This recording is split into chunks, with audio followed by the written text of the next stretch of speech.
ನಮ್ಮ ಸೈನ್ಯ ಇದೆಯಲ್ಲ ಇವತ್ತು ಇಂಡಿಯನ್ ನ್ಯಾಷನಲ್ ಆರ್ಮಿ.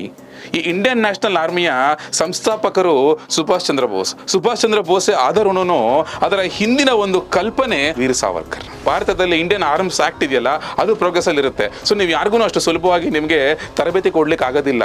ಆ ಗನ್ ವಿಚಾರದಲ್ಲಾಗ್ಬೋದು, ಬಾಂಬ್ ವಿಚಾರದಲ್ಲಾಗ್ಬೋದು, ಬ್ರಿಟಿಷರು ಎಲ್ಲ ಕಡೆ ಅದನ್ನ ಕಂಡಿಟ್ಟಿರ್ತಾರೆ. ಸೊ ಅಂಥ ಸಮಯದಲ್ಲಿ ಸಾವರ್ಕರ್ ಏನು ಮಾಡ್ತಾರೆ, ಕೆಲವೊಂದಷ್ಟು ಯುವಕರನ್ನ ನೀವು ಸೈನ್ಯಕ್ಕೆ ಸೇರ್ಕೊಂಬಿಡಿ ನೀವು ಅಂತ ಹೇಳಿ ಸೇರಿಸಿ ಅವ್ರು ಅಟ್ಲೀಸ್ಟ್ ಆ ಸೈನ್ಯದಲ್ಲಾದ್ರೂ ಟ್ರೈನಿಂಗ್ ತಗೊಳ್ಳಿ. ಇದನ್ನ ಕಮ್ಯುನಿಸ್ಟ್ ಏನ್ ಹೇಳ್ತಾರೆ ಅಂತ ಹೇಳಿದ್ರೆ, ಸಾವರ್ಕರ್ರು ಬ್ರಿಟಿಷರ್ ಏಜೆಂಟ್ ಆಗಿದ್ದು ಅಂತ ಹೇಳ್ತಾರೆ. ಇದೇ ಸುಭಾಷ್ ಚಂದ್ರ ಬೋಸರು ಇಂಡಿಯನ್ ಆರ್ಮಿ ಕಟ್ಟಿದಾಗ ಅವ್ರು ಯಾವಾಗ ಈ ಬ್ರಿಟಿಷರ ಮೇಲೆ ದಂಡೆತ್ತಿ ಬರ್ತೀನಿ ಅಂತ ಹೇಳಿದಾಗ ಇದೇ ನೆಹರು ಏನ್ ಹೇಳ್ತಾರೆ ಗೊತ್ತಾ, ಸುಭಾಷ್ರು ಅಥವಾ ಅವರ ಸೈನ್ಯ ಏನಾದ್ರೂ ದಂಡೆತ್ತಿ ಬಂದ್ರೆ ಅವ್ರನ್ನ ಓಡಿಸಲಾಗುತ್ತೆ ಅಂತ ಹೇಳ್ತಾರೆ ನೆಹರು. ಹಾಗಾದ್ರೆ ಯಾರು ನಿಜವಾದ ಬ್ರಿಟಿಷರ್ ಏಜೆಂಟ್ರು? ಕೇವಲ ತನ್ನ ರಾಜಕೀಯ ಲಾಭಕ್ಕಾಗಿ ಅದು ನೆಹರುವಿಂದ ಹಿಡ್ಕೊಂಡು ಇವತ್ತಿನ ಸೋನಿಯಾ ಗಾಂಧಿವರೆಗೂ ಈ ಕ್ರಾಂತಿಕಾರಿಗಳ ಇತಿಹಾಸವನ್ನ ಮುಚ್ಚಿಡ್ಲಾಗಿತ್ತು. ನಮ್ಮ ಇತಿಹಾಸದ ಪುಟಗಳಲ್ಲಿ ನಾವೆಲ್ಲ ಓದಿರ್ಬೋದು, ಶಾಲೆಗಳಲ್ಲಾಗ್ಬೋದು, ಕಾಲೇಜ್ಗಳಲ್ಲಾಗ್ಬೋದು.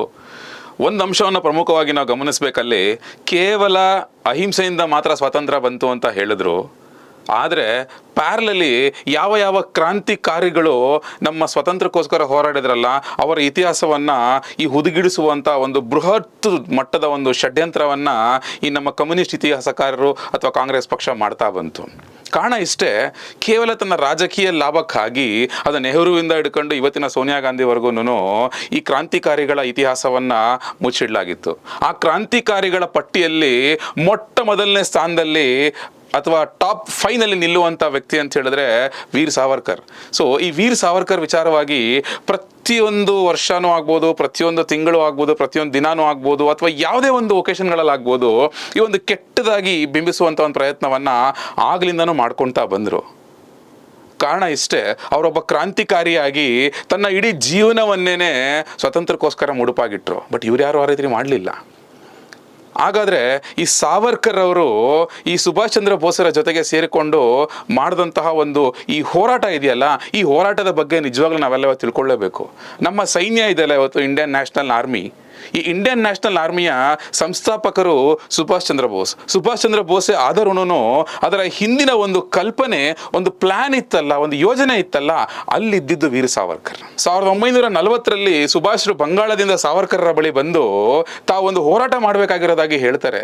ಏನು ಅಂತ ಹೇಳಿದ್ರೆ, ದೇಶದಾದ್ಯಂತ ಇರುವಂತಹ ಬ್ರಿಟಿಷರ ಈ ಪುತ್ಥಳಿಗಳಿದೆಯಲ್ಲ ಅದನ್ನ ನಾನು ಧ್ವಂಸ ಮಾಡುವಂತ ಒಂದು ಹೋರಾಟವನ್ನ ಮಾಡ್ತೀನಿ ಅಂತ ಹೇಳ್ತಾರೆ. ಆಗ ಸಾವರ್ಕರ್ ಹೇಳ್ತಾರೆ, ಏನ್ ಮಾಡ್ತೀನಿ ಅದನ್ನ ಧ್ವಂಸ ಮಾಡಿ, ಮತ್ತೆ ತಗೊಂಡೋಗಿ ನಿಮ್ಮನ್ನ ಜೈಲಿಗೆ ಹಾಕ್ತಾರೆ, ನಿಮ್ಮ ಹೋರಾಟನ ಹತ್ತಿಕ್ತಾರೆ, ಅದರಿಂದ ಏನು ಪ್ರಯೋಜನ ಇಲ್ಲ.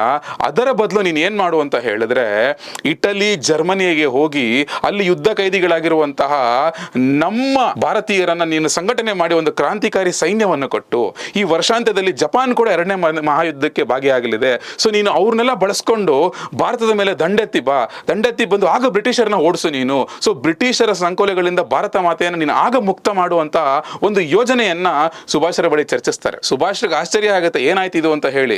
ಅವ್ರೇನು ಮಾತಾಡಲಿಲ್ಲ. ಅವ್ರ ಎಲ್ಲ ಕಥೆಗಳನ್ನ ಹೇಳ್ತಾರೆ, ಯಾವ ರೀತಿ ಕ್ರಾಂತಿಗಳು ನಿಮಗೆ ಹಿಂದೆ ನಡೆದಿತ್ತು, ಅವ್ರು ಯಾವ ರೀತಿ ಮಾಡಿದ್ರು, ಸೊ ನಾವು ಯಾವ ರೀತಿಯಾಗಿ ರಾಜಕೀಯವಾಗಿ ಅಥವಾ ಒಂದು ಯೋಜನಾಬದ್ಧವಾಗಿ ಯಾವ ರೀತಿ ಬ್ರಿಟಿಷ್ನ ದೇಶದಿಂದ ಓಡಿಸ್ಬೇಕು. ಸೊ ಈ ರೀತಿಯ ಒಂದು ವ್ಯವಹಾರಗಳನ್ನು ಅವ್ರಿಗೆ ಹೇಳಿದಾಗ ಸುಭಾಷ್ರು ಏನು ಮಾತಾಡ್ದಿರ ಹೊರಟ್ಬಿಡ್ತಾರೆ. ಬಟ್ ಹೊರಟ ಕೆಲವು ತಿಂಗಳುಗಳಲ್ಲಿ ಸುಭಾಷ್ ಚಂದ್ರ ಬೋಸ್ ಭಾರತದಿಂದ ಅದೃಶ್ಯರಾಗಿ ಏನು ಮಾಡಿದ್ರು ನಿಮಗೆ ಗೊತ್ತು ಇತಿಹಾಸ. ಜರ್ಮನ್ಗೋದ್ರು, ಹಿಟ್ಲರ್ನ ಸಂಪರ್ಕ ಮಾಡಿದ್ರು, ಜಪಾನ್ಗೋದ್ರು, ಅವ್ರು ಸಂಪರ್ಕ ಮಾಡಿದ್ರು. ಅಲ್ಲಿ 2ನೇ ಮಹಾಯುದ್ಧದಲ್ಲಿ ಯಾರ್ಯಾರು ಬ್ರಿಟಿಷರ ಸೈನ್ಯದಲ್ಲಿ ಹೋರಾಟ ಮಾಡ್ತಿದ್ದಂಥ ಭಾರತೀಯ ಯುದ್ಧ ಕೈದಿಗಳನ್ನೆಲ್ಲ ಸಂಘಟನೆ ಮಾಡಿ ಒಂದು ಆರ್ಮಿಯನ್ನು ಕಟ್ಟಿದ್ರು. ಈ ವಿಚಾರವನ್ನ ಸಾವರ್ಕರ್ ಅವರು ಸುಭಾಷ್ರಿಗೆ ಹಿಂದೆ ಹೇಳುವಾಗ ಹೇಳಿರ್ತಾರೆ, ಆ ಟೈಮ್ನಲ್ಲಿ ಭಾರತದಲ್ಲಿ ಇಂಡಿಯನ್ ಆರ್ಮ್ಸ್ ಆಕ್ಟ್ ಇದೆಯಲ್ಲ ಅದು ಪ್ರೋಗ್ರೆಸ್ ಅಲ್ಲಿ ಇರುತ್ತೆ. ಸೊ ನೀವು ಯಾರಿಗೂ ಅಷ್ಟು ಸುಲಭವಾಗಿ ನಿಮಗೆ ತರಬೇತಿ ಕೊಡ್ಲಿಕ್ಕೆ ಆಗೋದಿಲ್ಲ. ಆ ಗನ್ ವಿಚಾರದಲ್ಲಾಗ್ಬೋದು, ಬಾಂಬ್ ವಿಚಾರದಲ್ಲಾಗ್ಬೋದು, ಬ್ರಿಟಿಷರು ಎಲ್ಲ ಕಡೆ ಅದನ್ನ ಕಂಡಿಟ್ಟಿರ್ತಾರೆ. ಸೊ ಅಂಥ ಸಮಯದಲ್ಲಿ ಸಾವರ್ಕರ್ ಏನು ಮಾಡ್ತಾರೆ, ಕೆಲವೊಂದಷ್ಟು ಯುವಕರನ್ನ ನೀವು ಸೈನ್ಯಕ್ಕೆ ಸೇರ್ಕೊಂಬಿಡಿ ನೀವು ಅಂತ ಹೇಳಿ ಸೇರಿಸಿ ಅವ್ರು ಅಟ್ಲೀಸ್ಟ್ ಆ ಸೈನ್ಯದಲ್ಲಾದ್ರೂ ಟ್ರೈನಿಂಗ್ ತಗೊಳ್ಳಿ, ಈ ಕಡೆ ಅಂತೂ ಕೊಡೋಕ್ಕಾಗ್ತಿಲ್ಲ ಅನ್ನೋ ಒಂದು ಸ್ಟ್ರಾಟಜಿಯನ್ನು ಮಾಡಿ ಸೈನ್ಯಕ್ಕೆ ಅವ್ರನ್ನ ಸೇರಿಸ್ತಾರೆ.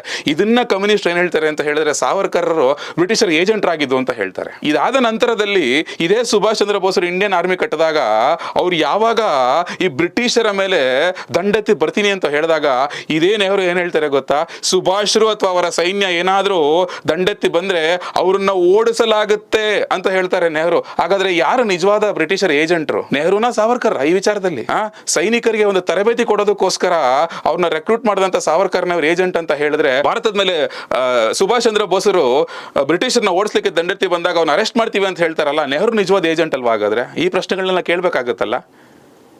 ಇದಾದ್ಮೇಲೆ ನಡೆದಿದ್ದು ಮತ್ತೊಂದು ಇತಿಹಾಸ. 1944ರಲ್ಲಿ ನಿಮಗೆ ಗೊತ್ತು ಏನಾಯ್ತು ಅಂತ ಹೇಳಿ. ಇಂಡಿಯನ್ ನ್ಯಾಷನಲ್ ಆರ್ಮಿ ಬರುತ್ತೆ, ಅಂಡಮಾನ್ ನಿಕೋಬಾರ್ ದ್ವೀಪಗಳನ್ನ ಆಕ್ರಮಣ ಮಾಡ್ಕೊಳ್ಳುತ್ತೆ, ಆಕ್ಯುಪೈ ಮಾಡ್ಕೊಳ್ಳುತ್ತೆ. ಮೊಟ್ಟ ಮೊದಲನೆಯ ಒಂದು ಭೂಭಾಗ ಒಂದು ಬ್ರಿಟಿಷರಿಂದ ಒಂದು ಸ್ವತಂತ್ರಗೊಳ್ಳುತ್ತೆ. ನಂತರ ಮಣಿಪುರದ ಭಾಗವನ್ನು ಆಕ್ರಮಿಸ್ಕೊಳ್ತಾರೆ. ಸೊ ಅದಾದ ನಂತರ ಎರಡನೇ ಮಹಾಯುದ್ಧದಲ್ಲಿ ಜಪಾನ್ ಮೇಲೆ ದೊಡ್ಡದೊಂದು ಆಘಾತ ಆಗ್ಬಿಡುತ್ತೆ, ಜರ್ಮನ್ ಮೇಲೂ ಅಷ್ಟೇ ಆಗುತ್ತೆ. ಆಗ ಸುಭಾಷರು ಅದೃಶ್ಯರಾಗ್ಬಿಡ್ತಾರೆ.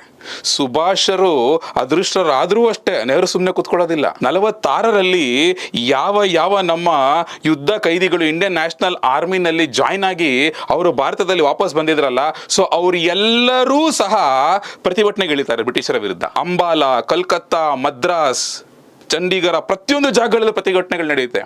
5,000 10,000 ಜನ ಇಂಡಿಯನ್ ಆರ್ಮಿಯ ಸೈನಿಕರು, ಅಧಿಕಾರಿಗಳು ಭಾಗವಹಿಸ್ತಾರೆ. ಅದು ಭೂಸೇನೆ, ವಾಯುಸೇನೆ, ಜಲಸೇನೆ ಎಲ್ಲರೂ ಅಷ್ಟೇ, ಯಾರು ಬಿಡೋದಿಲ್ಲ. ಆಗ್ಲೂ ಸಹ ಇದೇ ನೆಹರು ಅವರ ಸಪೋರ್ಟ್ಗೆ ನಿಲ್ಲೋದಿಲ್ಲ. ಹಾಗಾದ್ರೆ ಬ್ರಿಟಿಷರ್ ಏಜೆಂಟ್ ಯಾರು? ನಮ್ಮ ಕ್ರಾಂತಿಕಾರಿಗಳು ಸ್ವತಂತ್ರಕ್ಕೋಸ್ಕರ ಬ್ರಿಟಿಷರ್ ಅಗೇನ್ಸ್ಟ್ ಹೋರಾಡ್ತಾ ಇದ್ರೆ ಅವರ ಪರವಾಗಿ ನಿಲ್ಲದೆ ಅವರ ಅಗೇನ್ಸ್ಟ್ ನಿಂತಂತ ನೆಹರು ಬ್ರಿಟಿಷರ್ ಏಜೆಂಟ್ ಅಲ್ವಾ ಹಾಗಾದ್ರೆ? ಇದೇ ನೆಹರುನ ಮತ್ತೊಂದು ಪ್ರಶ್ನೆ ಕೇಳಬೇಕಾಗುತ್ತೆ. 1927ರಲ್ಲಿ 30 ಜನರ ತಂಡ ಇರುತ್ತೆ ಇಂಡಿಯನ್ ಮುಸ್ಲಿಂ ಲೀಗ್ ನಲ್ಲಿ.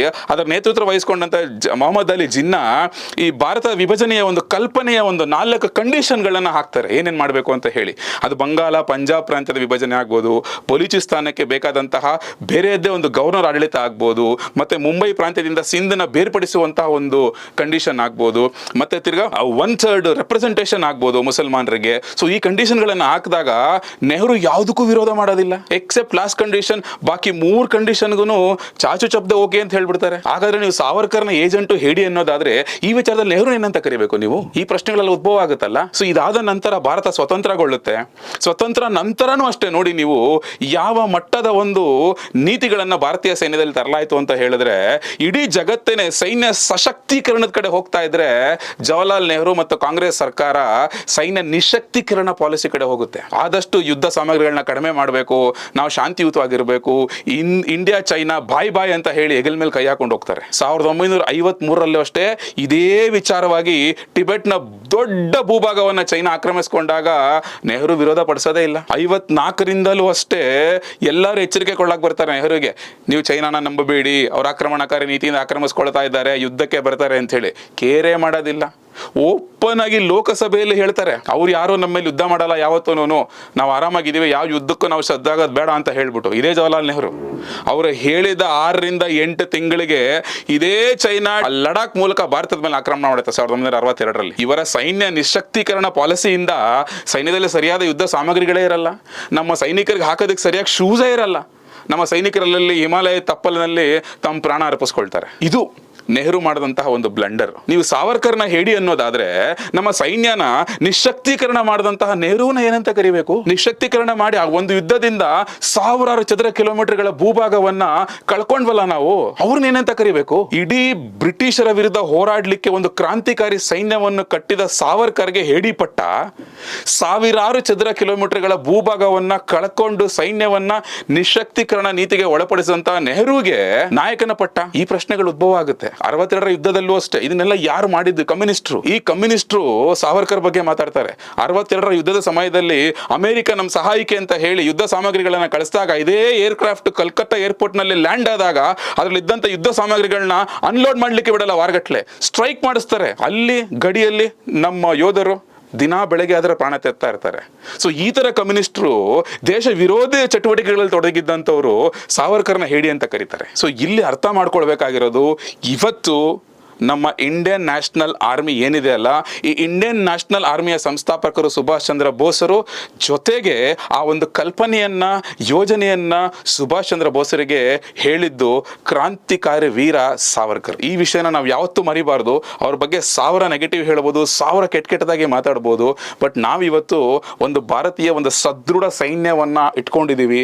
ಭಾರತೀಯ ಸೈನ್ಯ ಒಂದು ಸದೃಢವಾಗಿದೆ ಅಂತ ಹೇಳಿದ್ರೆ ಅದರ ಹಿಂದಿನ ಇಬ್ಬರು ಮಹಾನ್ ವ್ಯಕ್ತಿಗಳು ವೀರ ಸಾವರ್ಕರ್ ಮತ್ತೆ ಸುಭಾಷ್ ಚಂದ್ರ ಬೋಸ್.